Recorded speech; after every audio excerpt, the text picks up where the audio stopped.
So the Red Chair Project is basically this idea of bringing that salon experience to people versus waiting for people to come to me, and putting my money where my mouth is, as if everybody is welcome and come as you are. Like if people can't come to me, I need to go to them.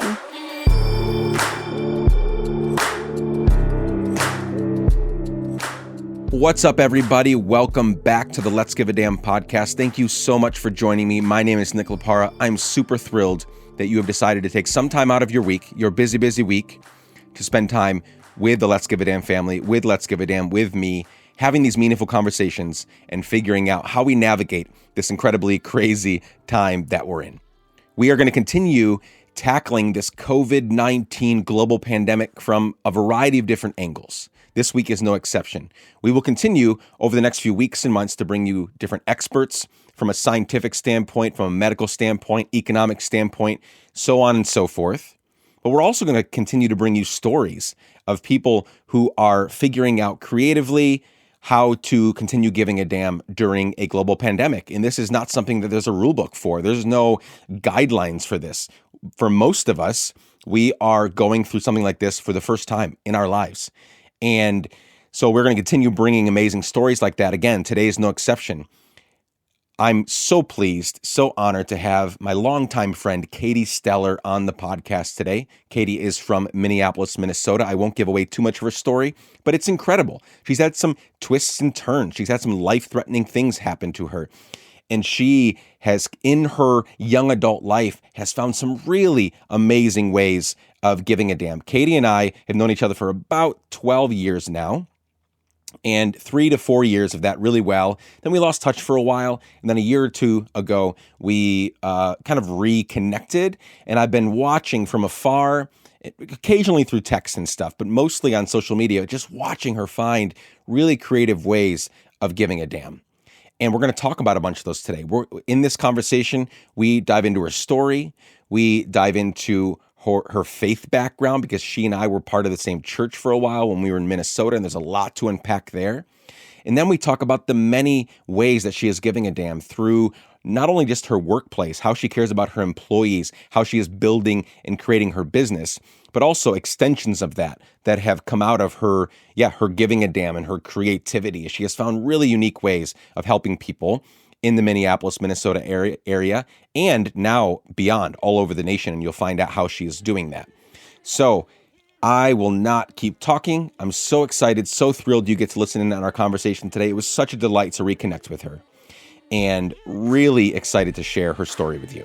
So without further ado, this is Let's Give a Damn. I'm Nick Lapara, and here's my conversation with Katie Steller. Let's go.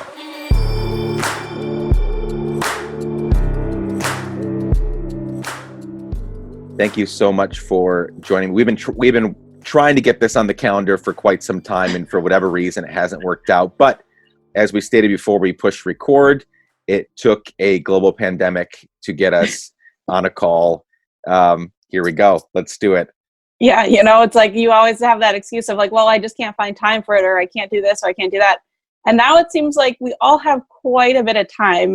And it kind of shows us too, I think, the things that you're like, oh, it wasn't that I didn't have time for those things over there. I just didn't want to do those things. Yeah. But This is one of the things that I wanted to do. And so I'm really glad that we're able to find the time for it. Wonderful. With 3 kids at home, and now we're kind of pretty much quarantined all the time, I have less time than ever, but I do understand that sentiment. And I'm trying to, I think I'm going to build out I have a shed out back that I'm going to build out, because I mean, I love my wife, love my kids. The whole thing is great, and we're getting these like really awesome moments together. But getting real, legitimate work done is not happening all that much. The kids come and knock on the bedroom door, and Roman wants to show me something, Belle wants to tell me something, and it just disrupts a fair amount of things. But it's so true. I mean, I don't have children, which I'm realizing now scrolling through Facebook that, this isn't necessarily a walk in the park for a lot of people who are at home with their families all the time. But I do have 2 Great Danes, and it's kind of a similar thing. Children, where they're like, this is so great. You're around all the time. That means we get to be in your face all the time. And, you know, it's not like a small dog that you can just push off to the side. It's literally like using all of my body weight and pushing them across the room.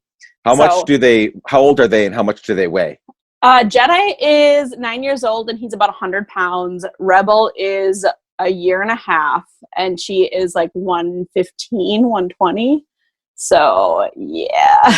Those are adults. That's an adult. That's not even a child size. I know. I went to Costco to buy dog food before all this like imminent like shutdown and everything like that. And I literally was buying just for like the next 2 weeks. So I had 2 bags in my car or in my cart. And I went up and they're like, oh, you can only buy one at a time because things were being rationed. But I was like, that's literally like enough for just like one of my dogs for like a week and a half. So I went back again the next day to pick up more dog food. Yeah, like, said, that's okay, just my I'll be back. shopping. Yeah, exactly. Well, I'm so happy to have you on. You know, we've known each other for years, actually. Yeah. We met in a former lifetime. So and strange. we hung out a ton in a former lifetime when you still live in Minnesota. That's your is that your birthplace. That's your birthplace. Yep. You've Born been and there. raised. You've been there straight through. Did you ever leave at all, or have you been there pretty much? I've been there. My parents always had their house here. We left a couple times for like my dad's sabbaticals, but it would only be for like 6 months to a year, and then we'd be back here. Yeah. So this is my home. And so my wife and I lived there in 2008, 2012. You know, got to know you quite a bit. Had my hair cut by you so many times. And there's actually a picture floating around that my kids love to look at where you put some like blonde, you know, streaks in the front of them. Yes. So we had a lot of fun together for that time. And then we kind of lost touch for a while. We did, and reconnected a year or two ago. And I started, you know, following you on social media. You're doing tons and tons of great stuff. And so we'll get to all the stuff that you're doing. But first, I would love for you to share some of your story, just so that when we get to all the things that you're doing now, all the ways that you're giving a damn, a lot more of that will make sense, hopefully. So as much or as little as you want to tell me and us, share your story, the who, what, when, where, and why, the people, places, and things that made Katie Steller who you are today. Man, yeah. Well, I mean, just to give a little snapshot of who I am now. I am 29 years old, almost 30. I have a salon in Minneapolis that I've had for about 6 years now. I've also opened a second business along with a nonprofit within the past year. And like you said, like I'm from Minnesota. I've lived here my whole life, deviated a little bit, but always come back. So yeah, growing up, I grew up downtown Minneapolis. My dad's a Baptist pastor and I'm one of 6 kids. And so you can imagine just the chaos that ensued there. And I grew up in a neighborhood, Elliott Park, which is really, really close to downtown. It's actually like right next to like the US Bank Stadium, if you know where that is. So I realize now that it was such a privilege for me to grow up in that neighborhood because I grew up with people who were so different than me. And growing up with people who are different from you is a luxury because it helps you grow up not being afraid of difference. And so looking back, I'm so grateful for that experience because I recognize as an adult now, with a lot of fear that's out there, it's people who are afraid of things that they don't understand or they don't know. And so I grew up in this neighborhood where I was one of the only white kids, which was great. I got to know a lot of different people with different cultures, beliefs. There was a home for adults who struggle with different mental disabilities. And so just growing up with so many diverse people was just a really incredible experience. So I think that definitely kind of helped push me into the direction that my life has gone.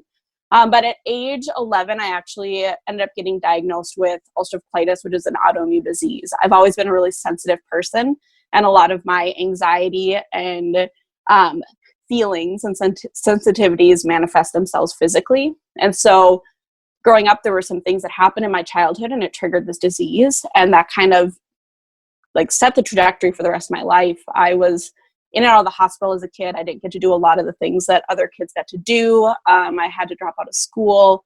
I was on all different kinds of medication. And I just was different and I felt separate.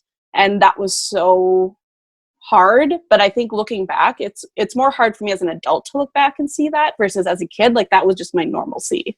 But what I realized throughout that time was, you know, if you wanted to do something bad enough, you just had to be creative. Like I couldn't do things the way that my friends did.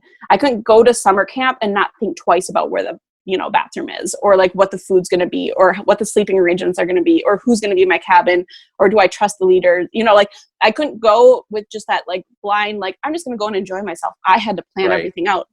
But what I realized was like, if there are things I want to do, I'm going to fucking do them. Like I'm going to be creative and figure it out. And so I think that what I didn't realize like at that young age was that was setting me up to have this like entrepreneur brain of like problem solving, of seeing a problem, wanting to solve it because you believe in it. And so, throughout the years, was super sick. And then, like life happens. Teenage years suck a little bit, but I ended up, so the way that I had actually ended up getting into hair was very closely tied with like my feeling of being so alone and separate. And then that feeling of somebody helping you feel like you belong. And after that, realizing you want to do that for somebody else. So like growing up, I was a tomboy. I didn't care about hair. But throughout my illness, I did start to lose hair. And you don't realize, and this is something I say a lot, you don't realize how important something is until it's gone. Or until you start to lose it. And so as I was losing it, I was like, oh my God, this is a part of my identity. This is something that I do value about myself, and I'm losing it. And it's heartbreaking. And my mom saw that was like devastating for me. And I had never been somebody who cared about my hair. And so she actually booked me my first professional haircut when I was 17, which is wild because like up until that point, my mom would just cut my hair. I really did not care whatsoever.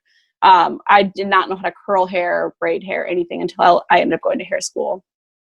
But I went, I sat down in this woman's chair, and she honestly, and I tell this story all the time, but I really never wanted to lose like the weight of how important it was for me. But like she just saw me as a person. Like I've asked her, recently, or like in the past couple of years, I was like, do you realize what an impact you had on me? And she's like, no. She's like, you were my client. She's like, I was treating you like a client, you were my person. And so to be able to sit down in a chair and have somebody talk to me like Katie and not an illness was life-changing for me. Huge. And so that's when I realized the power behind being a hairstylist is it's not just about the outward appearance. It's not just about the fact that you are giving somebody a new style. You are spending 45 minutes to 3 hours talking to somebody, touching them, getting to know them, helping kind of shift their like physical identity to a place that they feel better about themselves. And if that isn't like a beautiful representation of human connection, I don't know what is. And so after leaving there and just feeling that connection and feeling like I was important and feeling like I was more than an illness, I was like, that was where my mind just fixated on, I'm going to be a hairstylist, even though I did not know what the hell I was doing. And I did not care about hair up until that moment. I was like, that's what I want to do, even if it's just to pay my way through nursing school, which is what I was planning on doing anyways. So I ended up having my colon removed when I was 18, which definitely threw a whole new wrench into my life. Losing 6 feet of intestine is not a quick healing process. And there's definitely lots of things that you have to navigate that are different. But again, I was used to that. So even though it was really hard, and looking back, I was like, yeah, that was really hard. Like I rolled with it. And I realize now, like, with now understanding my other mental health things that I experience, I'm like, that's a part of just my survival mode too. When things are really scary and painful, it's like, you have options. You can either not do anything or you can do something. So throughout that, that's when I started, I went to hair school about a year after I had that surgery, because it was about a year recovery. And that's where I just had to work really hard. Doing hair did not come naturally to me, but I was used to doing things that were not easy. And I had my motivator and I knew why I was doing it. And it did set me apart. Like I definitely had an energy that people were watching. And I don't say that out of pride, but more so because the thing that drove me was so much more based in like what my life meaning, what I wanted it to be versus just a career. And so I was a highly motivated student, worked really hard. After that, I worked a year behind the chair and then quickly decided like, okay, this industry is not set up in a way that is going to allow me to do hair in the way that aligns with my values. It's set up in a way that people are paid minimum wage and clients are, a dollar amount, and people are wanting to get them in and out. and it's all about making that top dollar. And that just never sat well with me, because I truly believe that if you have the mindset of putting that person first in your chair as a human and not just a dollar amount, the money is going to come, and it's going to be way more sustainable than if you're just focusing on that person's a $35 haircut. Where did you get that? You mentioned values, and another way of saying that might be like a worldview. Like, where did you pick up that worldview, that those values, that it's not just about making a buck? Because we're going to get into more of the stuff that you've created and made, and it's all about, I mean, at least from an outsider's perspective, it all seems very like people over profit. And not that you can't make a sustainable business out of that, but that's not normal in this, especially in this very capitalistic and, dare I say, crony capitalistic country that we live in, right? Like, I'm not going to shit on capitalism, but it has to be conscious capitalism if we're going to engage in it. It has to be a capitalism that values people over profit every single time. And so where did that come from for you? I actually don't even really know where it started. I think I've always been a people person. I really have. I think I've always been somebody, and again, I don't entirely know if it comes from like maybe more of my religious upbringing, where, there's a lot of damage that happened there, but there are also maybe some good values that were instilled of like giving to others and seeing others with value. And, I think that definitely plays a part into it.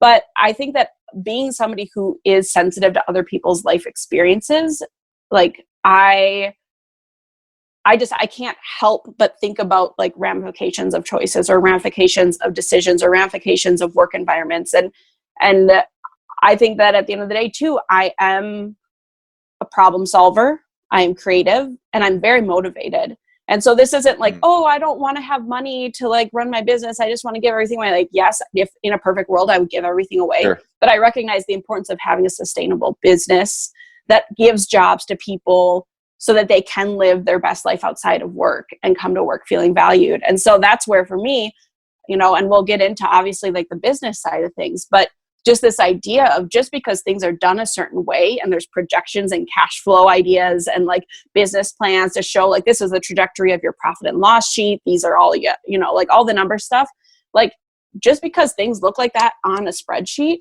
does not mean that that's the only value that's in a business. And so you can't quantify human experience on a spreadsheet. And what I've found is, to create sustainability in a business, you need to grow it out like this, horizontally versus just straight up. Yeah. Because then when things like this happen with a pandemic where my business is shut down, I have a crew of people who is ready and willing and excited to come back and help me rebuild. Yeah. And so I think that that's where it's not just like a value that was necessarily just instilled in me, but I've just seen it work that way. As I've treated people with respect and kindness, they stay, And so, I don't know if that answers your question. No, it totally does. And, so many people that have that religious upbringing don't ever get to, I shouldn't say don't ever, but rarely get to test it out, right? They know it in theory. They've read it on a page. They've heard it preached to them. But you've gone the extra step that I hope so many people end up taking, which is like, okay, I know that kindness begets kindness. I know people over profit. I know love your neighbor, love one another. Like, I know all those things, but then taking the step to actually find out if that's true, right? Right. You've put that into practice. You've gone through the shit. You've gone through the ringer. And now you have that crew of people, and you've got people in your corner on your side ready to help. And that's when you're like, this actually works, right? Yeah. This actually works when you put in the work, and when you love other people, and when you do put people over profit, good things happen. Like, good things happen back. Well, and I think that that's the thing, is like, risking the unknown is so scary for people. That's a part of that fear. Yeah. But, and people will ask me like, like, you don't seem so like afraid of failure. And I'm like, when you fail a lot, it becomes way less scary, because you recognize like, oh yeah, I fucked that up, and I'm still here. Yep. And that's, even like the ideas and the business plans that I have, people will look and be like, oh, look at all this success, or look at all these great ideas. I'm like, for every good idea, I had 300 really shitty ones that I made a fool of myself about. But people only they fixate on whatever it is that they want to see. Like, if people want to look at me for like my failures, they could easily find every single one of them.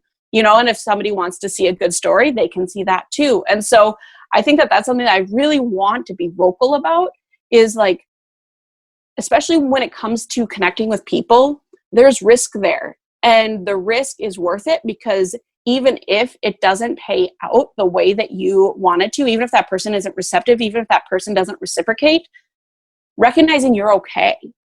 You're okay if they don't.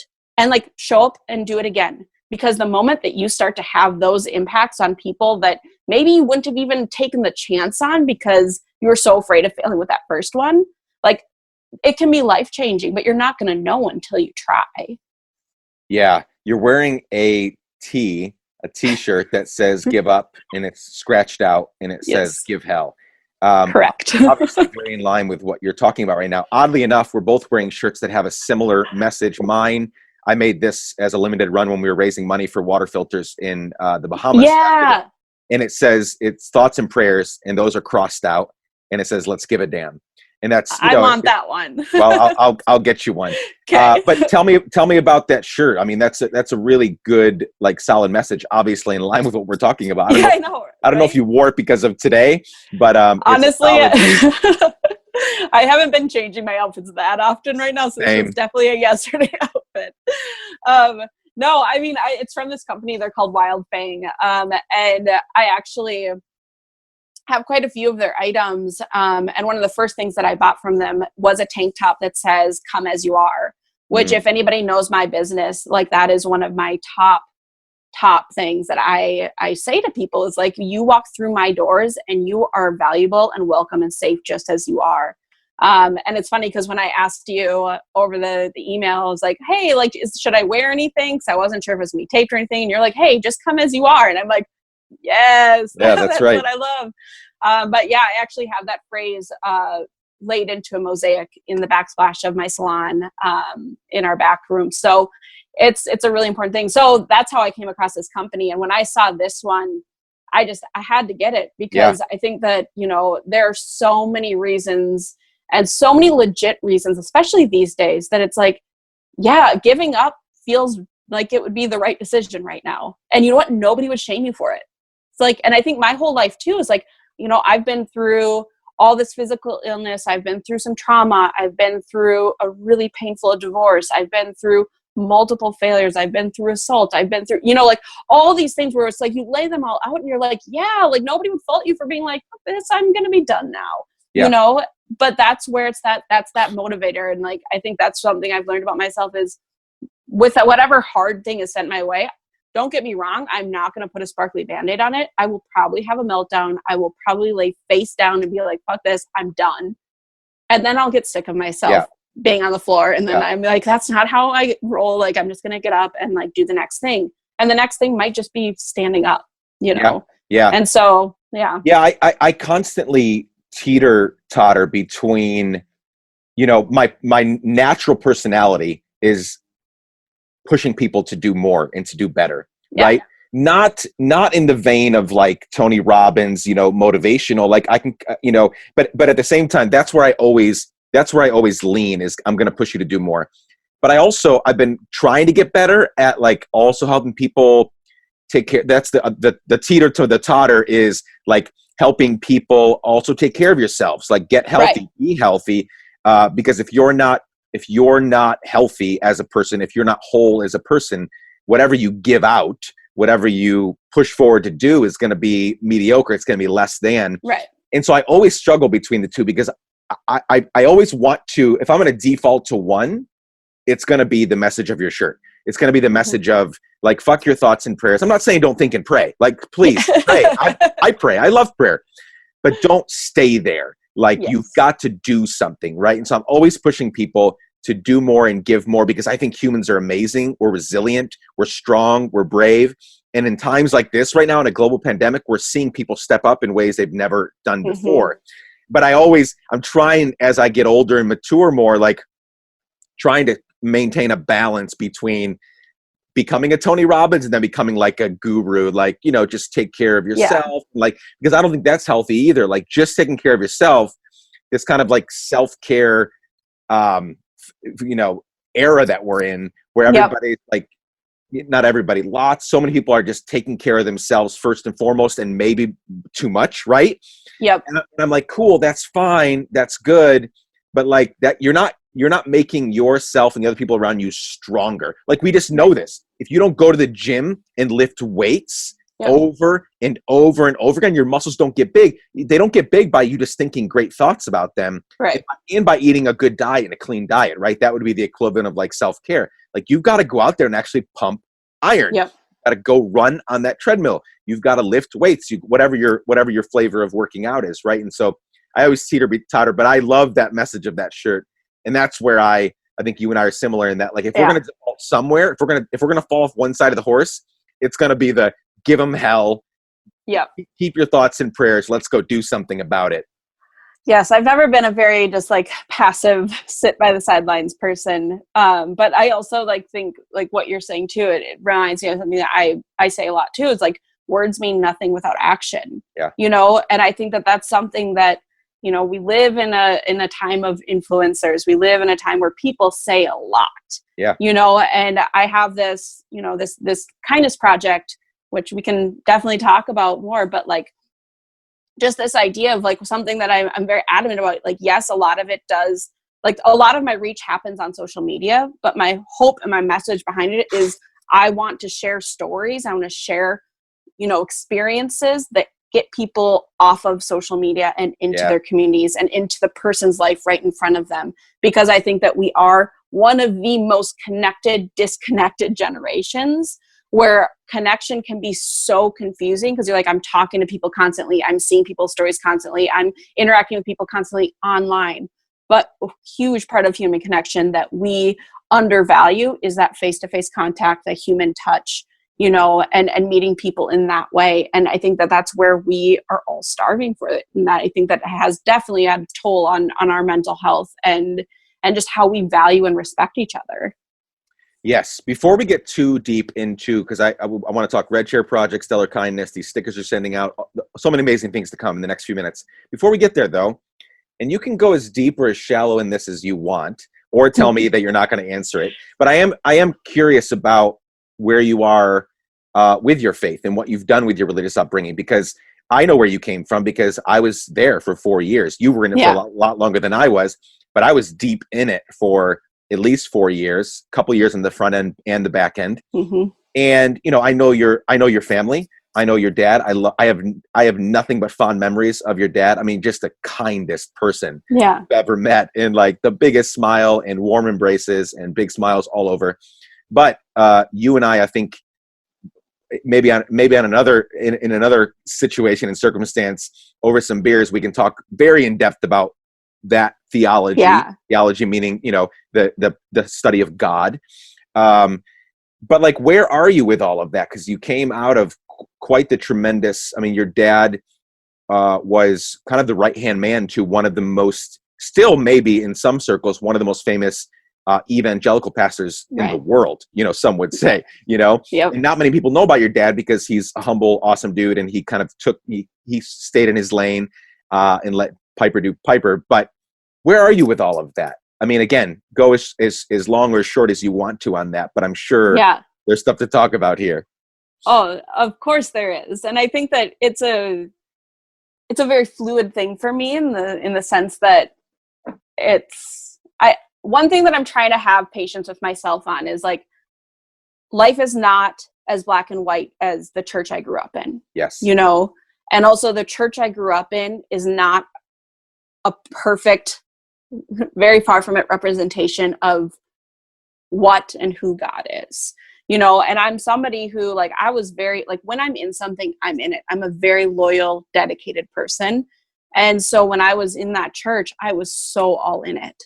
And, you know, as I grew up, there were just, again, you know, that value sounding board that we kind of talked about the front end. There are things that were being taught that were just hitting against that were like, that doesn't feel right. The way they're talking about people, the way that they're, you know, saying what's right and what's wrong, and like what makes you go to hell and what gives you like the ability to go to heaven, like all this stuff. And I just was like, as a kid, just never really sat well with me.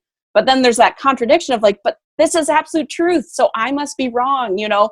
So the inner conflict I had at that church started at a very, very young age. And they're definitely I just didn't have the verbiage or the words to give to it. And then, getting sick, that church was very much so kind of more like almost glorifying suffering and being like, this is this is God giving you something that is going to be a good story. It's going to be something to show his grace and his goodness and that he has healing power and all this stuff. And like the whole church would pray for me. There were all these prayer groups. There's a caring bridge, all this stuff. And I got sicker and sicker and sicker. And just that level of guilt that came with that was really intense for me too. And so I think that also growing up in that way, I attached myself more to being a story than a person, because that's what people wanted to know about. Yeah. And so long story short, there was a lot of just like mental damage, I think, that happened there, where it's not like, again, I don't think any one person meant to cause harm. I think just collectively having a group of very like-minded people who weren't challenging themselves in other ways or giving this grace and space for kids like me to talk about things that they didn't understand in a safe way. Like, I didn't have that. So as an adult, like I was going to church up until, maybe 5 years ago or so. And that was my community, and it was great. I definitely pulled away a little bit just to kind of just be like, okay, like, I don't think I 100% agree with these things, so I'm going to go to a different church, but like that really was where my community was. And then, as I went through a pretty rough divorce, and it was just really interesting to see that community evaporate. And mostly I think, and I have, believe me, a lot of grace towards people, because like, I get it. Like when things are like uncomfortable, it's easy to just be like, I'm going to love you from afar, because I don't know how to get in this with you. And so there just were a lot of like interpersonal things that happened that kind of just made me shut down. And again, it wasn't even just about God. It was more about the organization of a religious community that was really triggering for me. And it's interesting because I don't even really know if I have ever had that big of a relationship with God outside of that. And so where I'm at now, long story short, is I don't know. Yeah. I mean, I think that I look back at my life and I cannot chalk things up to coincidence. There are so many things that have happened in my life that I look back and I'm like, that there's no way I should actually be alive right now if there wasn't something and someone that had more control and power and presence than I do. And I'm at a point now where I'm like, I actually get to start to explore this for myself. It's scary. Right. But I've had, some people come into my life even just recently that have just like not pushed me, but more given me like this like space of like, it's okay to like talk about it. It's okay to not know. And we're still going to be here. Yeah. And it's okay to believe things. Like, I think it kind of goes back to that fear of difference. The church that we grew up at, or I grew up in and you were a part of, I think there was such an intense fear of difference that they really wanted to rigidly create this like idea of what it means to be a Christian and what it means to believe in God, because it's scary that there's so many unknowns out there.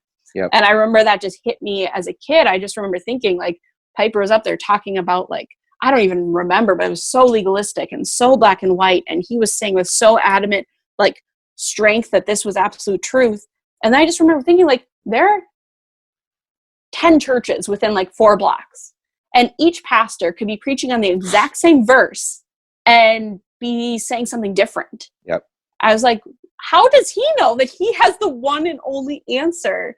And like, since then, I just have tried to keep very open of like, at the end of the day, what does it mean to believe in God?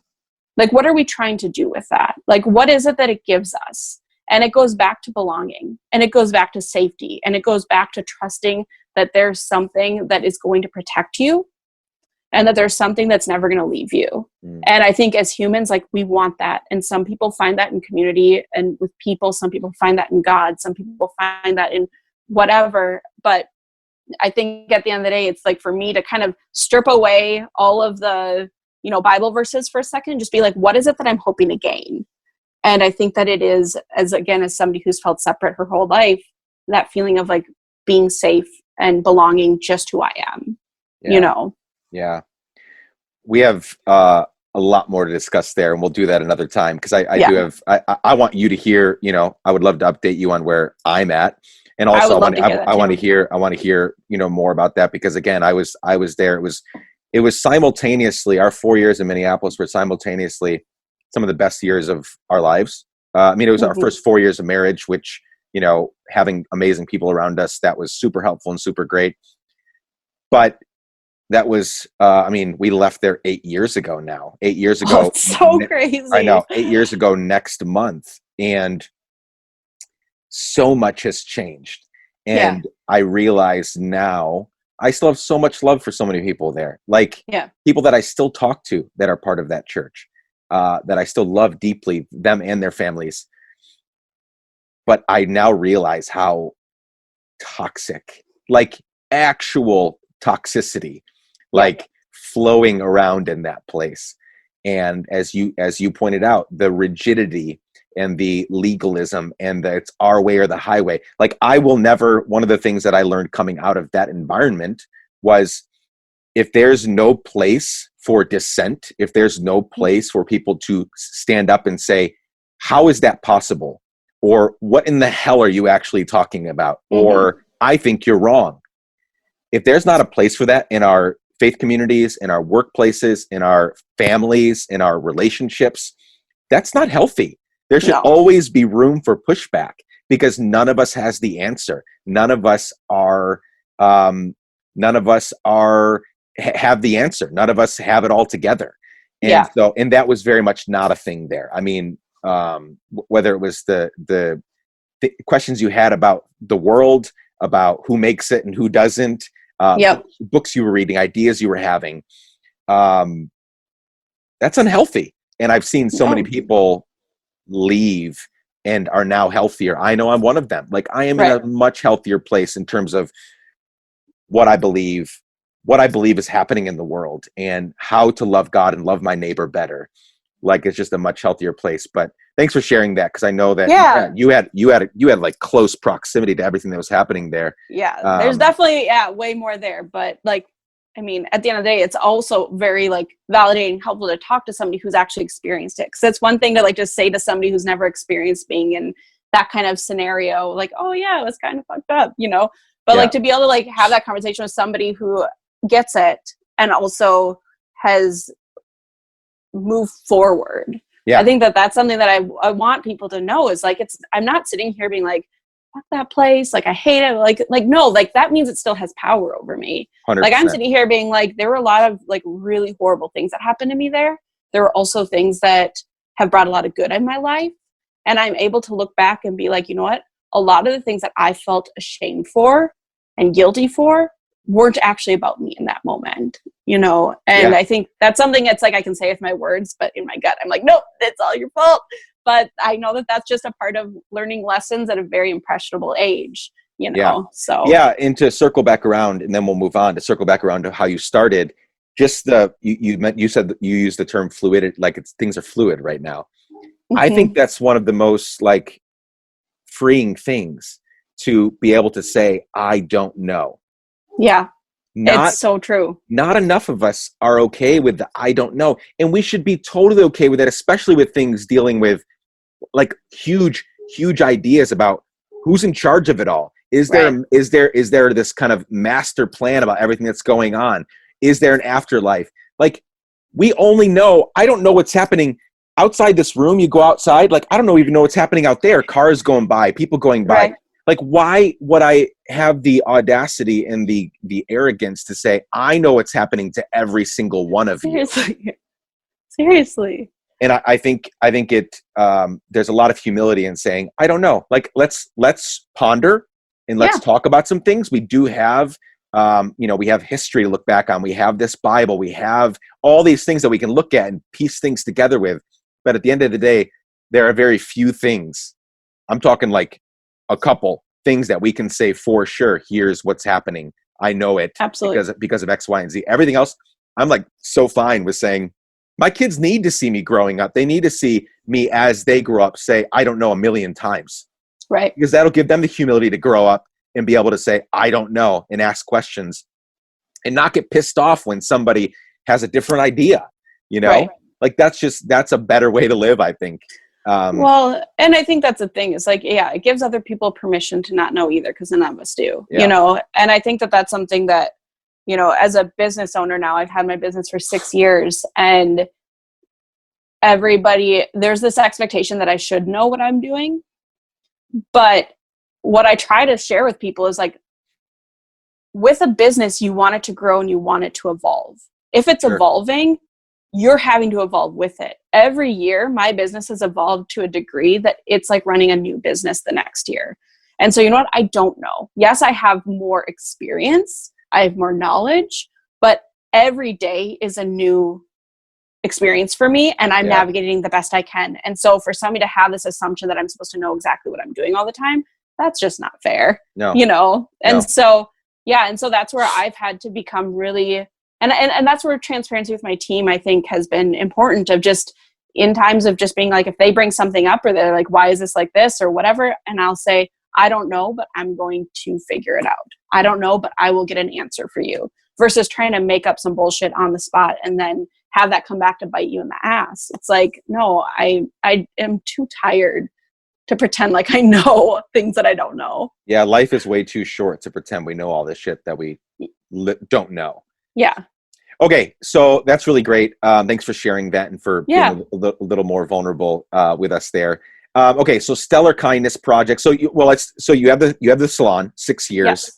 An amazing salon that has a great reputation. How many? Is it just one location, or are there? So yeah, we have one location, but we have 2 spaces in the building, and I can get into that if you want me to. But yeah, we recently last year expanded into a larger space within our building. So when I first opened, we were a team of 5, and now my team is 20 people. And so yeah, it's been a pretty cool thing to see it grow, and it hasn't been linear. It hasn't been just going up. It went up, and then it went down, and then it went backwards, and it went sideways. And like where we are right now, where we are right now is we're shut down and everybody's unemployed, but that's just been another thing where I've just had to be okay saying like, I don't know. This is my first time dealing with a pandemic and a government shutdown, and we're not the only ones suffering right now. So it's like, I'm not going to sit here and be a victim about it. It's more just like everybody's struggling, and I'm just going to continue to do the best that I can to make sure that my team has jobs to come back to. And how are you doing that? How are you even processing through? They're unemployed, you're unemployed. There's an empty studio sitting there waiting for people to get hairs cut. I mean, you were Instagramming the other day or something about having to make hundreds of phone calls to cancel with clients. And I'm sure some of them, if they know what's up, they're like, oh my God, like no worries at all. We totally understand. Nothing is certain right now. But I'm sure there's been people on there that are pissed that they can't get their haircut on April 12th or whatever. Yeah. And so how are you processing through taking care of, 20 people that you love and care about? Can't provide for them financially now because you're not making money, but how are you taking care of them? And then just even with clients. So there's 20 people on your team, but then hundreds of people that come to you with this very trusted thing, hair. When you were describing it earlier, when we started talking, I was thinking, I'm a really touchy-feely guy. I give hugs, I give kisses. Like I'm a bear hug kind of person. I don't mind when people touch me. But hair is a different thing. I never even thought about it till you were talking about it. Like it's such an intimate thing that if somebody walked up to me on the street right now and ran their hands through my hair, I wouldn't beat the shit out of them, but I would be like, what are you doing? Like that's just so weird. But then we voluntarily sit in a chair and pay somebody money to run their hands through our hair for an hour or whatever. Yeah. And so anyways, it's kind of, you have this great intimate relationship with people. Yeah. How are you processing through all of that for your business? And we're in the middle of a global pandemic. We don't know when this is going to end. It could be a month, but the way that Americans are responding to this, it could be a lot longer. It could. Well, I mean, and already we when we first were mandated to close, which I voluntarily closed us the day before that they mandated it. And that was a huge emotional roller coaster that I just wasn't prepared to figure out, because I mean, it wasn't just like, there were just so many unknowns, but also like, as far as the pandemic goes, which looking back, I'm like, no, there were a lot of knowns. We just weren't getting a lot of information.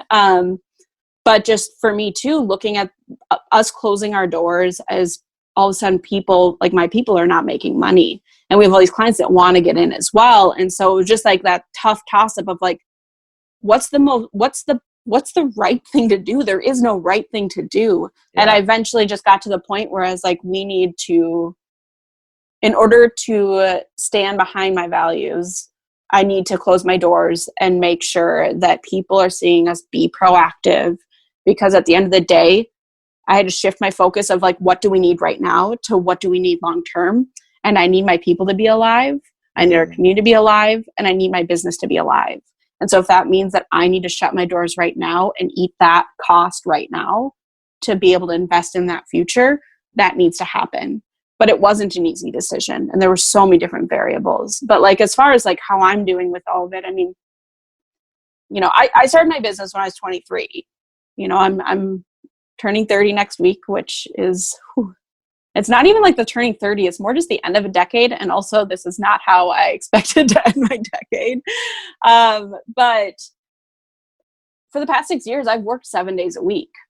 You know, for the past 6 years, I have poured everything into not just my business, but into the relational aspects of it, to seeing and touching people and like doing hair. Yes, but really that intense connection that you get at a salon.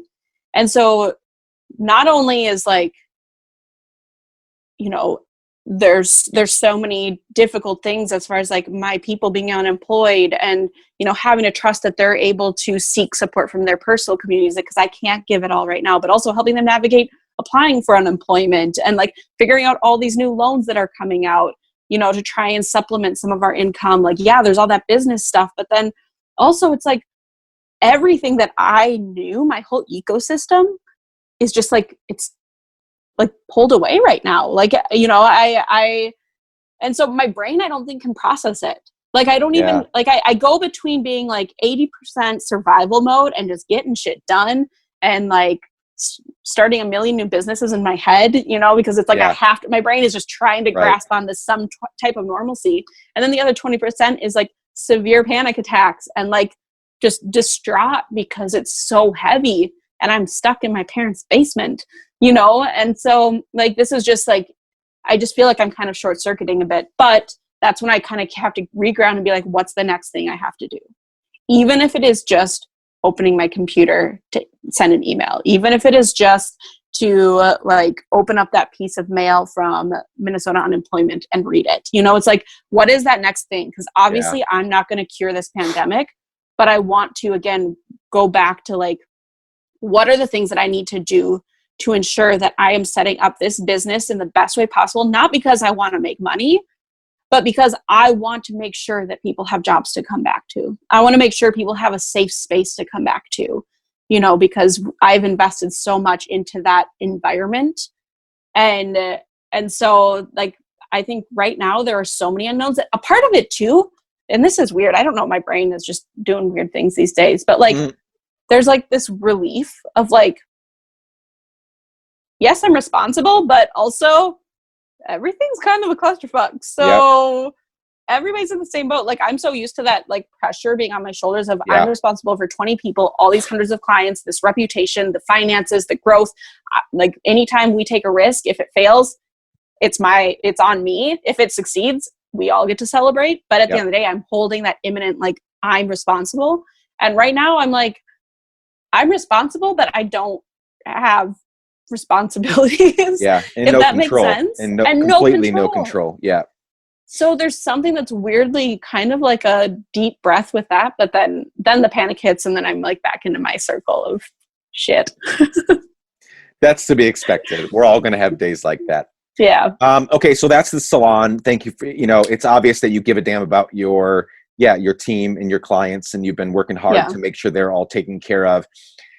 Tell us about, this is one of the reasons I wanted to chat with you, was the Steller Kindness Project, the Red Chair Project. These are ways that, above and beyond, running a successful business in Minneapolis, you saw a need to create other things, such Yeah. as, Steller Connect and Kindness Project and the Red Chair Projects. Tell me about these projects. Why did they come about?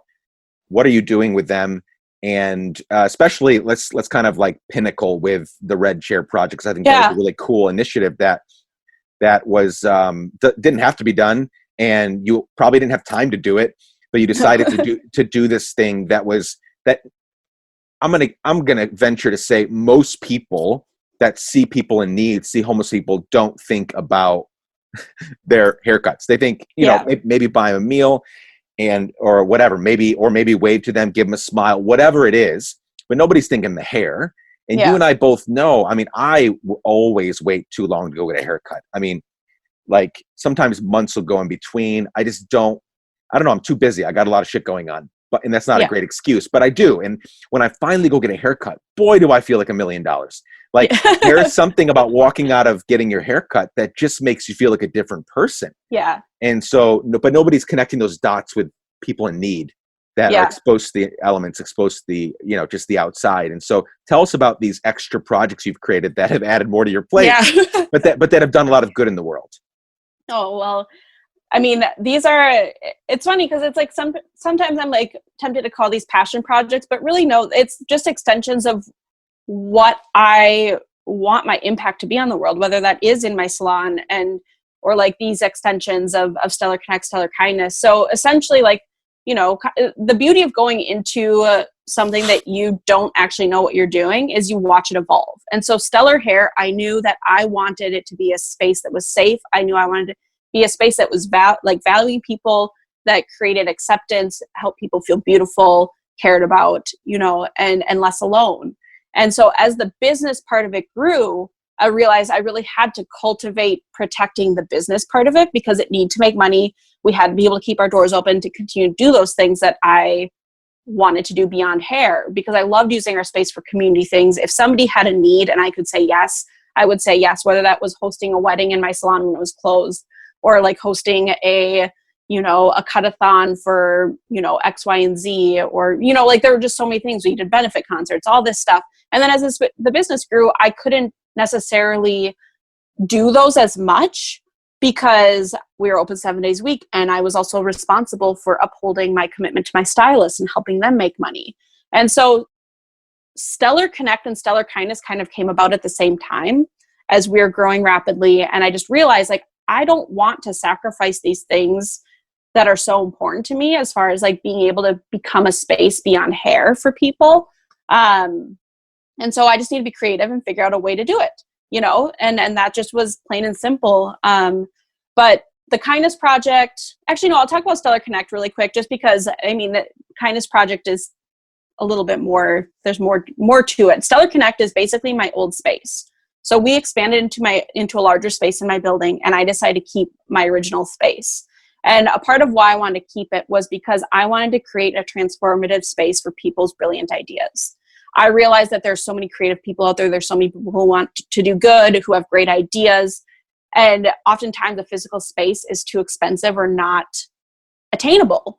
And so what cool shit could be created if people had that physical space to make their own? Yeah. And so that was a part of my reasoning with Steller Connect. Another reason that I kept it was because, like I said, in the backsplash of my salon, it says, "Come as you are." And that's something that I'm very vocal about.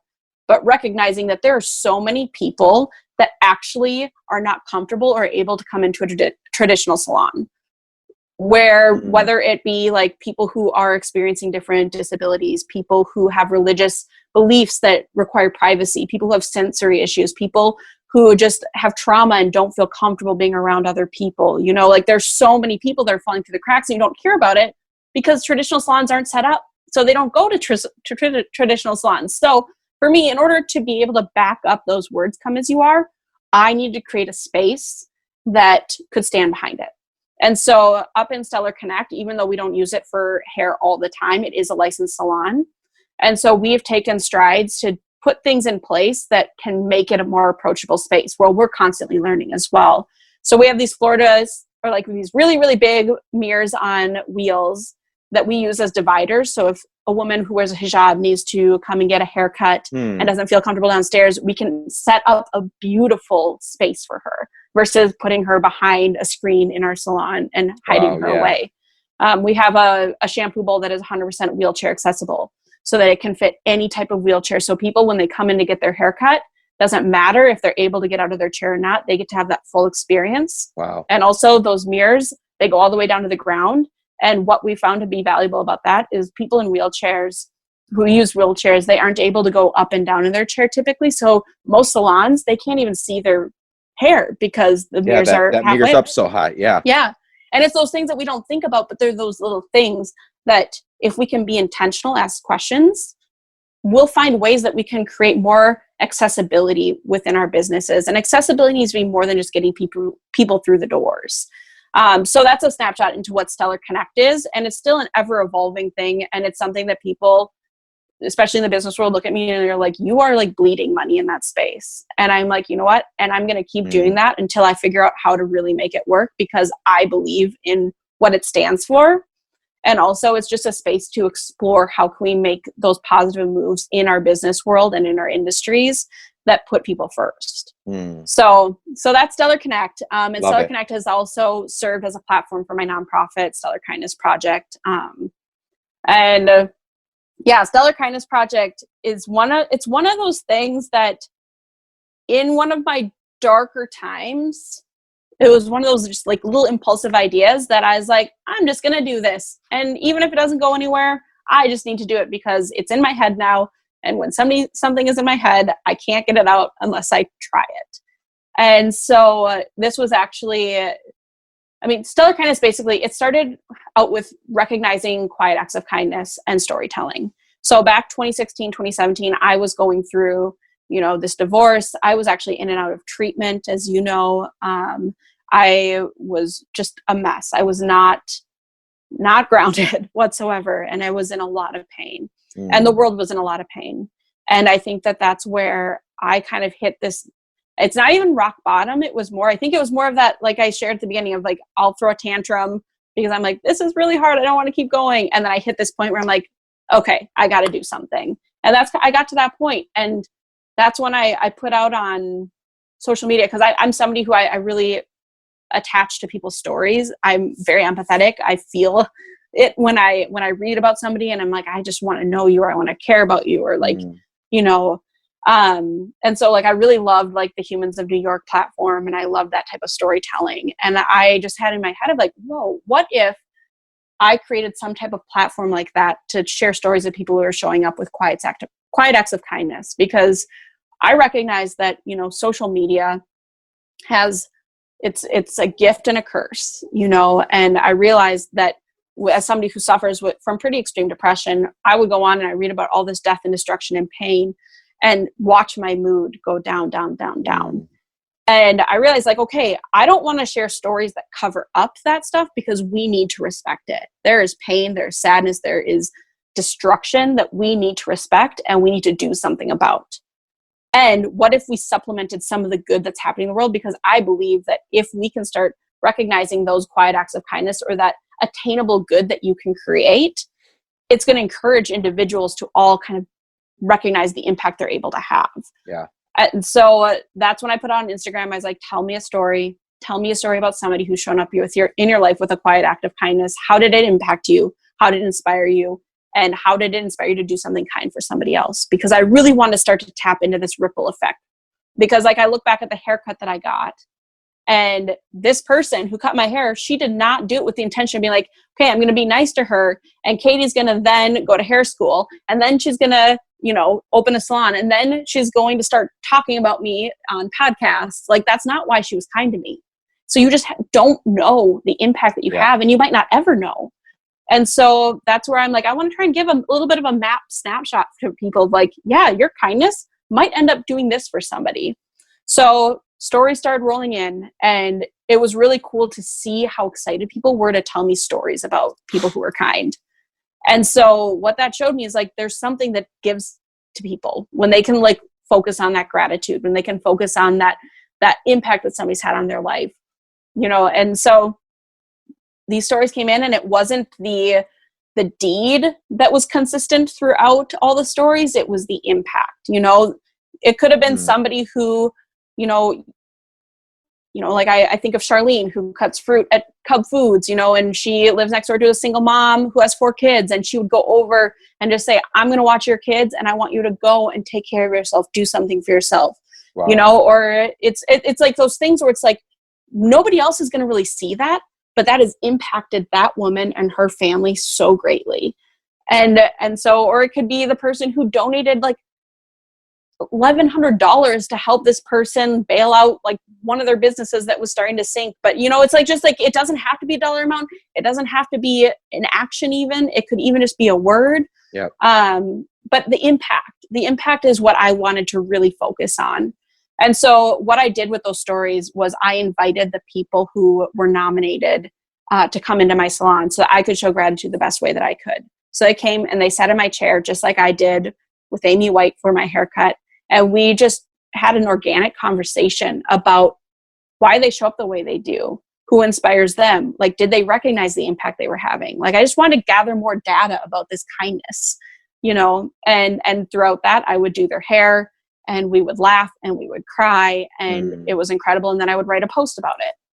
So that's really where the Kindness Project started. And a part of it too is a coping skill for me.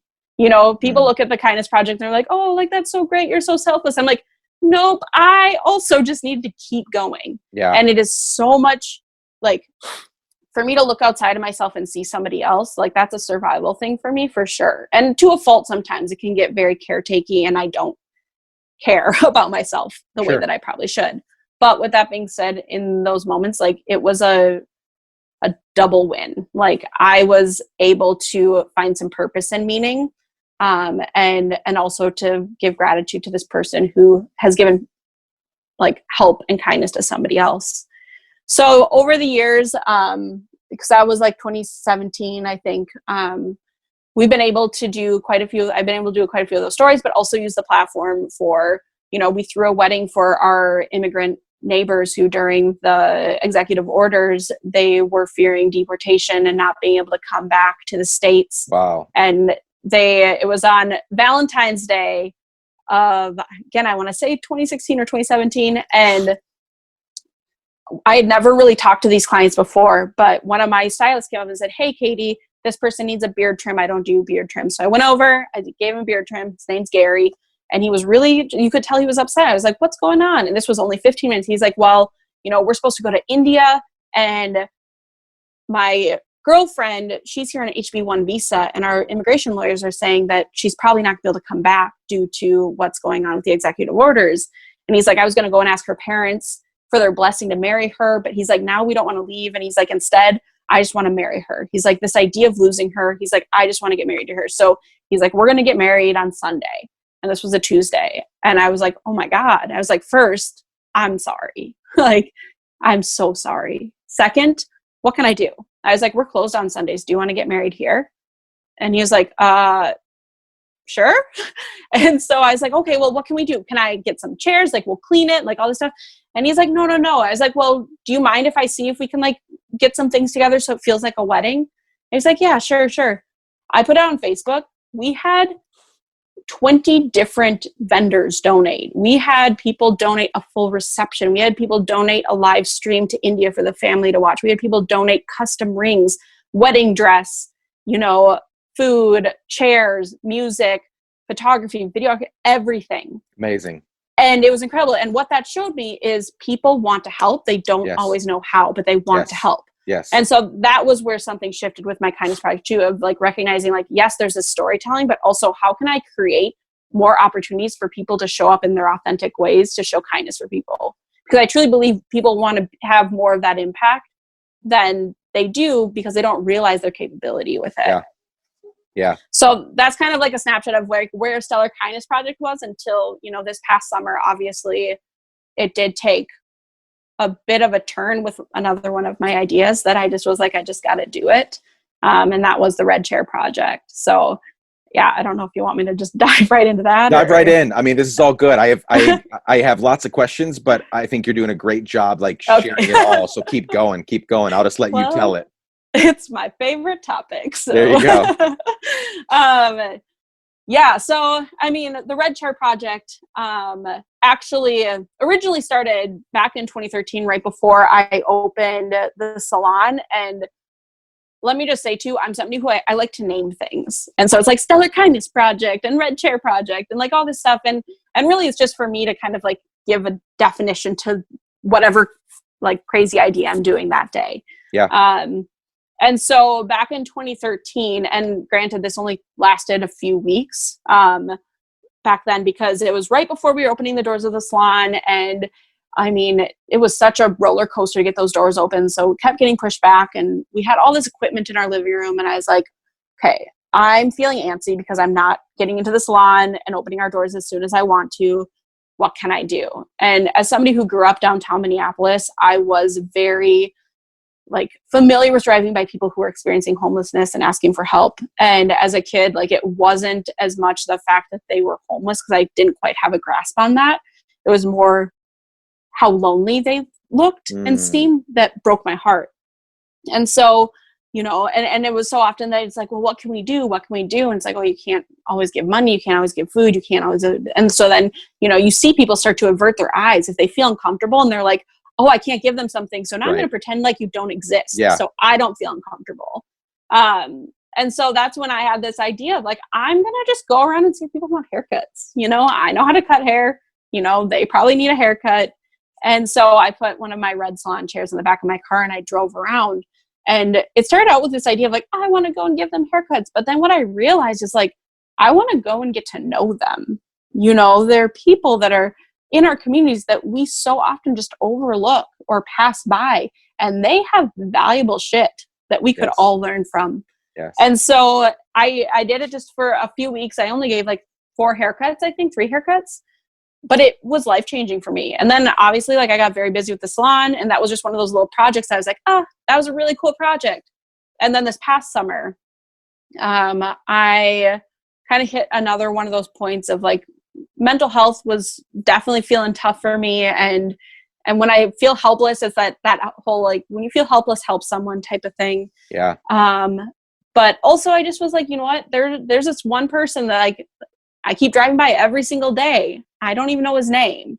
You know, like maybe I should try this project again, because what I realized is this project was not about the haircut even as much as it was about slowing down, talking to somebody, getting put in that vulnerable situation of where you're talking to somebody who doesn't know you and they're trusting you to cut their hair on the side of the road.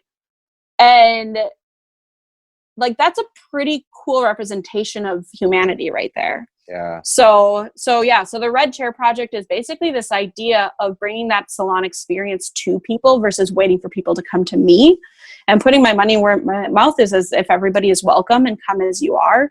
Like if people can't come to me, I need to go to them. And then also just this idea of like slowing down, you know, yes, there's this like impact of watching somebody cut hair on the side of the street. And it's been really cool to kind of see how that's rippled out to our community. And the feedback that I've gotten of people now see, like the feedback I've gotten from some people is like, they see people when they drive by them now. They recognize like, oh, you get your haircut, I get my haircut too. That's a common humanity thing right there, where we were so different, or I didn't want to recognize you as a human because it made me uncomfortable. And so there's been a really cool ripple effect of that. And then also the storytelling that we've done, as well as after, you know, giving haircuts and getting permission, of course, we'll write about people that we meet, and just how storytelling can bridge that gap of difference. Like when people read about somebody online, it almost helps them build trust before they feel comfortable to talk to that person in real life. Yeah. So Red Chair Project, I'll start out with just this idea of like, I called one of my front desk girls. Hey, I have this idea. Do you want to give it a go with me? And little did she know what she was getting into. I was like, yeah, we're going to drag this red chair across 35W, because I just pulled off to the side of the road and said hi to this man that I'd driven by every single day. And I was like, hey, do you want a free haircut? And he like laughed and laughed at me. And then he was like, you know, he's like, I'm going to a funeral tomorrow. I was really hoping to be able to get a haircut. Wow. And I was like, are you going to be here for a second? He's like, yes. I was like, I'm going to go get my chair and I'm going to go get my scissors. And I give every single person the opportunity to. I'm like, I can either cut your hair right here. We can go to a place that you're more comfortable, or you can come to my salon. but a lot of people want to get their haircut right there because that's also where they're working, you know? Yeah. Yeah. And so I went and grabbed my stuff, and I told Lolly as we were driving over, I was like, even if this project starts and ends with cutting Edward's hair, it's going to be a success because we have met somebody and connected with somebody we wouldn't have otherwise had the opportunity to. We will learn about him, but also hopefully maybe just a little bit, he can feel less alone as well. And so a couple of the questions that I ask people, because again, yes, it's about the haircut and service, but it's also like, I want to learn, and I want to not, like, it's so easy to make assumptions. It's so easy to judge people as you drive by them or anybody who might be different. And so instead of just doing that, I'm like, tell me more, you know? And so a couple of questions that I ask people are like, you know, people drive by you every single day. What is one thing that you wish they knew about you? And then the other one is, you know, people driving by you, you know, offering things besides food, water, money, you know, what are items that feel helpful? And 9 times out of 10 with that last question, people's response, it's not even an item. It's eye contact. It's a wave. It's respect. It's acknowledgement. And I think that that's that humanity of like, we so undervalue the importance of connection. Yeah. You know, we look at human basic needs being food, water, shelter, you know, but connection needs to be right up there. And I think that that's beautiful part of this project is it allows me to be in very close proximity with another human who doesn't get to have that with a lot of other people, you know? Yeah. A couple years ago, I started doing, it's been a while now because I can't remember kind of even what it was like before. But a couple of years ago, I made it a point, you know, because there are complexities with homeless people. Like, you know, what do? I can't give something to everybody because there's so many. And, you know, there's all these questions that we have to deal with. But one thing that we can always do, and something I've done every single time since then, is look them in the fucking eyes and wave at them and smile. I see that person now. We've connected eyes. And so many of them, in fact, most of the time, they don't even like whatever they're holding, a bucket or a hat or whatever. They don't even push that toward me. They look at me, they wave, and that's it. They might even turn away from me because they know that's what they're getting in the moment. But it's like, okay, we just saw each other. I just humanized you much more than if I just wanted to not be uncomfortable. And so I just avert my eyes and whatever, mess with my radio or look on my phone or whatever people do when that happens. That's huge, just to start there and just like humanize them.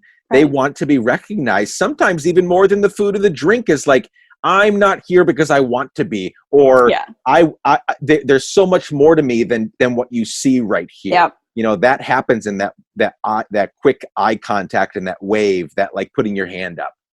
It's so true. Well, and I think that that's something that, you know, I've definitely had people like push back and be like, well, what if they, you know, it's just the cliche, like, well, if you're giving them money or food or what if they're like going to buy drugs, or what if they are choosing, like, I just looked at them like, nobody would choose this. I hope you realize this. Like nobody would choose this. Yeah. And also at the end of the day, maybe they do, but you're making a pretty big assumption. So what if you slow down and ask them a few questions about themselves? Yeah. You know, like whenever you have that assumption, like we can't help it. We're humans. We're going to make judgments and we're going to have assumptions. But like what I want this project to do is slow those down enough that we check ourselves and be like, well, that was an assumption. Yep. So even if like you aren't going to actually go and talk to that person, start to get that gauge going for yourself of like, I just made a judgment, you know, and it's not, you know, and it is what it is. And but even like one step further is who cares?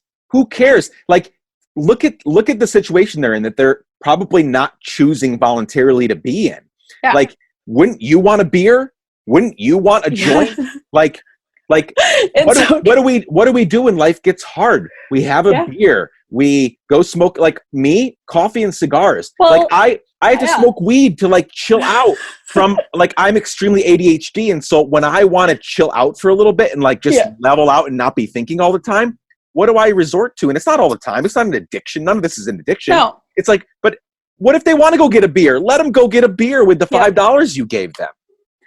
It's so true. And I think that that's like, I have a lot of thoughts on that. But one quick little story about that was there was this guy, I call him Corey from the Quarry, because I would always cut his hair by the Target Quarry in Oh yeah. Minneapolis. Yep. And I was asking him, I cut his hair a few times actually, and which was great, because it's about building relationships. And I asked him, like, somebody gave him $10, and I was like, oh, what are you gonna do that? He's like, well, I sometimes like to go and just like sit at a bar and like buy somebody a drink.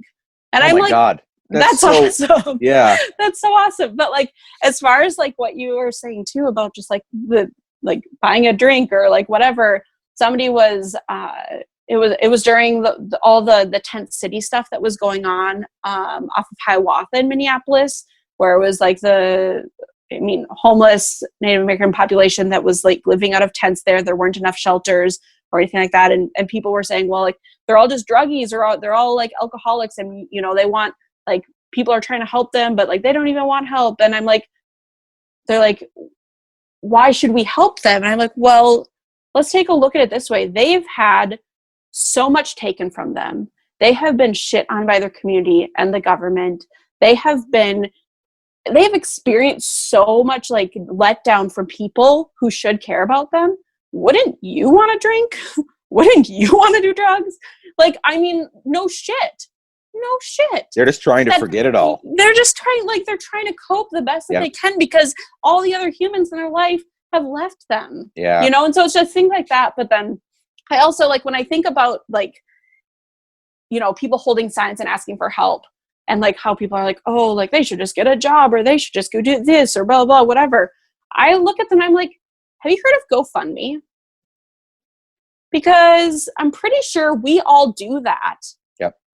Online, yep. Different platform. Yeah, but when shit hits the fan. Yeah. Yeah. We're all struggling. And so it's like, okay, I need to pay these health bills. I'm going to put that out there and get community support. I need to do this. I'm going to put that out there and get community support. The people who are standing at the side of the street, they might not have the resources to do it that way. So they're standing there physically with a sign saying, hi, I need help. I need community support. It's the same fucking thing. Yeah. And so don't shit on people, because really, if you slow down and ask them their stories and how they got to where they are, most of them have been in our positions even a year or 2 years ago. Yep. But, and then it's like, we won't get into all the politics behind everything, but hardly ever is it just like based in addiction. Hardly ever is it just based in being like a lazy person. I don't think anybody actually is ever lazy out there. They are some of the most hardworking, kind-hearted people that actually give so much more than people who have a lot to give. Yeah, I mean, there's a lot of these undercover videos, right? Where like they'll follow somebody, they'll give this homeless person like $100 or whatever, and then they like secretly undercover follow them, right? And the guy ends up going to a grocery store, buying a bunch of stuff, and giving it out to his homies. Oh, like that happens more. And say, let's just say there's probably a percentage of lazy people or people that aren't helping themselves, right? But that's everywhere. So you don't judge the 96%. Based on the 4%, right? Right. Just like we're not going to judge the majority of Americans that do X, Y, or Z, right? Yep. Based on the ones that don't. We need to be more gracious and loving. And you've been a great representation with, I love the part, and I know we got to wrap up soon because you've got something here in a few minutes, but I love the part earlier that I really wanted to comment on, even if we just spend a few seconds on it. You talked about, you got the mosaic in your office, come as you are. And so many people, that's where they stop, is they wait for people to come to them. And that's not all bad. Like that's a good first step, is like when people tell you I need help, what are you going to do? That's a person coming to you, right? As they are. But then there's a next step, and that shows in my view, that shows how much of a damn giver you are, is that at a certain point you cross the threshold of like, okay, people coming to me. Now we need to take one step further and go to them. Right? Yeah. Because there are so many kinds of people. The Steller Connect is a great example of you saying, there are so many people that can't come into the salon. I'm already doing a bang up job, as a boss, and, providing work and hundreds of clients and yada, yada, yada, yada. That's a success story in and of itself.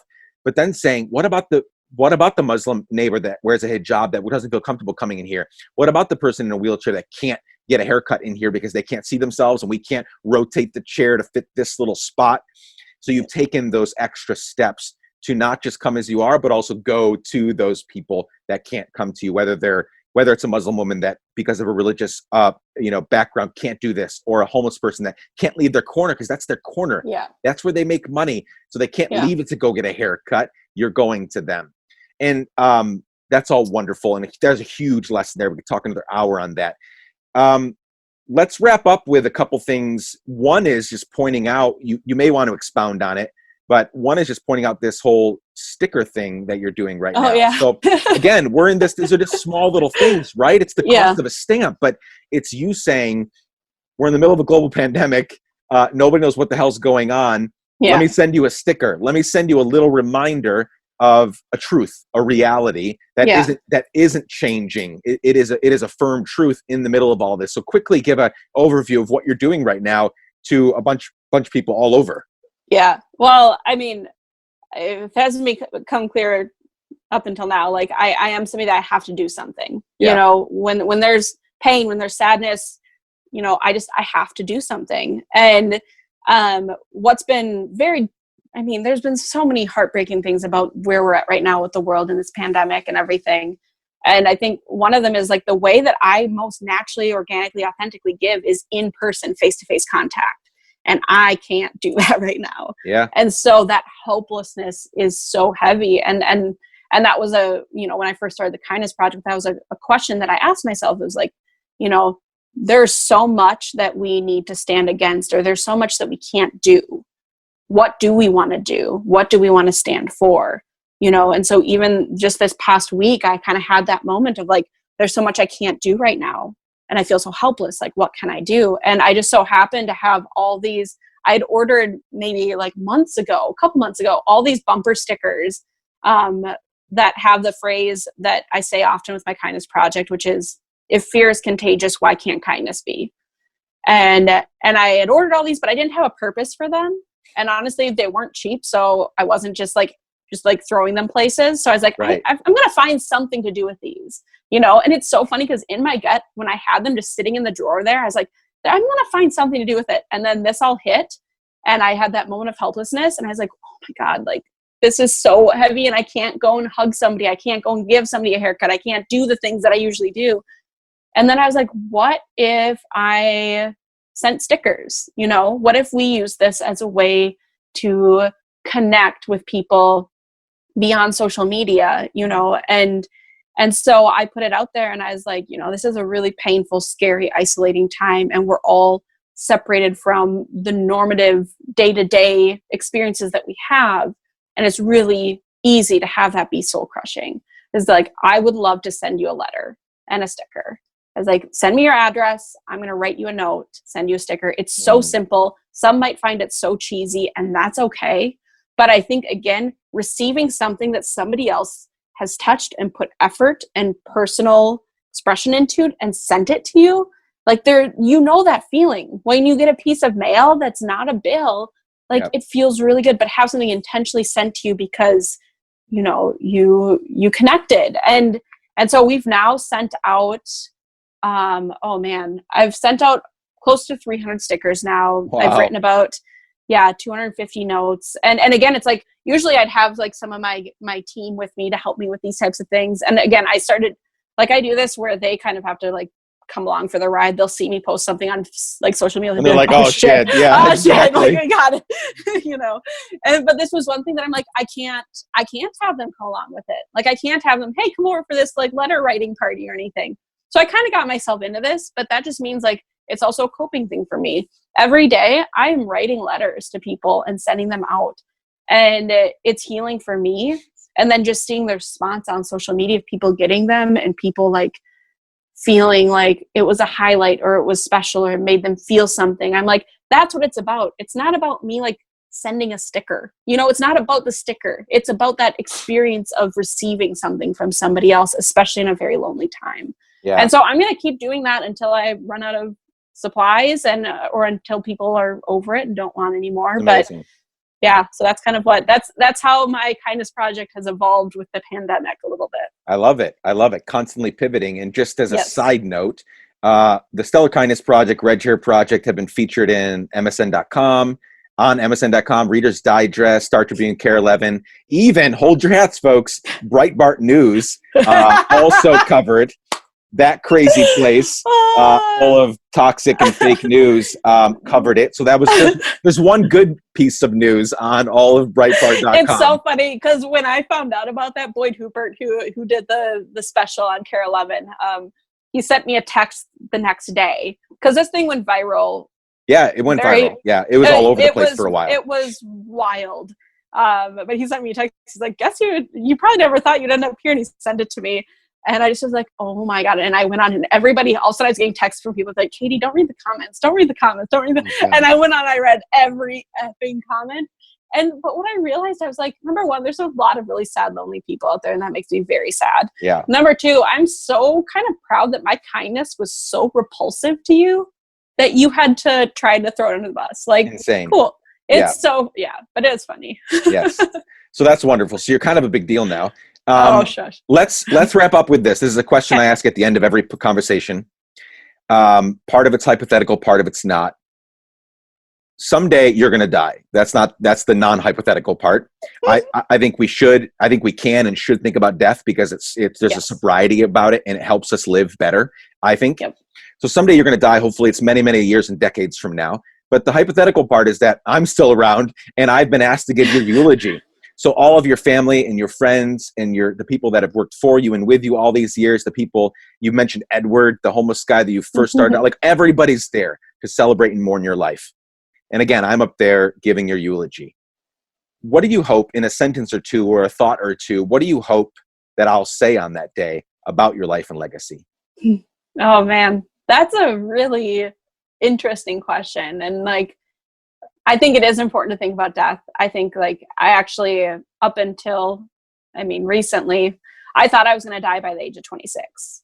And I kind of lived my life that way of like, that's, I think a part of why I took a lot of risks. Cause I'm like, well, I'm going to die anyways. So I'm just going to do all these things and try to get in as much as I can. And now understanding a little bit more about how trauma works, like that was definitely a PTSD, reaction that I had. And so when I got past 26, I was like, fuck, I have to keep going now, but like, I also, I find value in recognizing that things are temporary. Like pain is temporary, joy is temporary, life is temporary. And that I think that, when I die, I hope that, it's what I say with everything. It's like, I hope that I helped even one person feel less alone. I hope that something that I did helped them feel like they were important even for a moment, and that helped create belonging and that maybe gave permission to people to be like, hey, look, yeah, she is pretty fucked up, but, still had that hopefully impact on somebody else, or like kept going. Like, I think, I joke all the time. I'm like, I'm kind of like a cockroach, life keeps like stepping on me, but I am not dying. Not dying. I should not be here anymore. But yeah, I think if anything, just to like give people hope that like, yeah, life is really shitty and you are incredibly important and have that resilience and capability to get through the worst of it. And all we can do is do the next best thing with what we have in front of us. And at the end of the day, it's not going to be a comparison of like, you did this many good things and this many bad things. It's more the feeling that you leave people with. And that's what I would want to be the focus. Amazing. So, amazing. Yeah. Where can people find you online and on the socials to like follow up and connect with what you're doing? Totally. Yeah. I've got quite a few handles. You can follow my salon at Steller Hair on Instagram. There's also Steller Kindness Project on Instagram, Steller Connect. And then my personal is Katie Steller. You can also find us on like our website, stellarhair.com, stellarkindnessproject.com, stellarconnect.com. Just reach out at any of those places and you'll probably get me because I run all of the accounts. Yeah. But yeah, reach out if you have ideas of things that I can do in my quarantine to help others, please, by all means. I would love to join forces. But yeah, find us. I'd love to connect. I love it. Well, yeah, everybody's go Google it. I'll put all of those, all the Instagram handles, everything in the show notes. Katie Steller, this has been an absolute pleasure. You're an awesome friend. Keep giving a damn, and we will connect again soon. Thanks, Nick. Bye.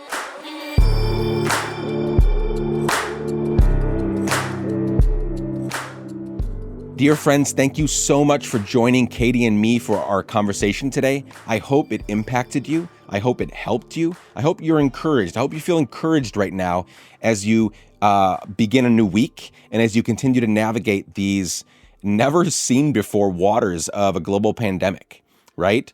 I hope that you, just feel encouraged and ready to give more damns than ever before in very creative and new ways. As always, you can find all of the things we talked about and all of the URLs and the social media handles, everything in the show notes. Go to nicklapara.com, click on podcast, click on her face. You'll see everything there. Or you can go into the links in all the bios and all of our social media. You will find that information there right now. So hit her up, let her know what you thought of our conversation, hit her up with any ideas. I know that you're going to feel impacted and you're going to feel your creative juices are going to be get going as you hear her talk and as you hear her share her story. So if anything hits you and you want to talk with her, reach out to her. As she stated, because of this global pandemic and her business being down and out right now, she has more time to talk and chat and dream with you all. So hit her up. As always, this podcast is produced and created by Chad Snavely and me. We are part of the Matter Media family. The music is by our friend and podcast alum, Propaganda. If you can, and I know most of you can, and most of you haven't, and I know that by the numbers, if you can, please leave a 5-star rating and review on Apple Podcasts. It really helps us in what we're trying to create.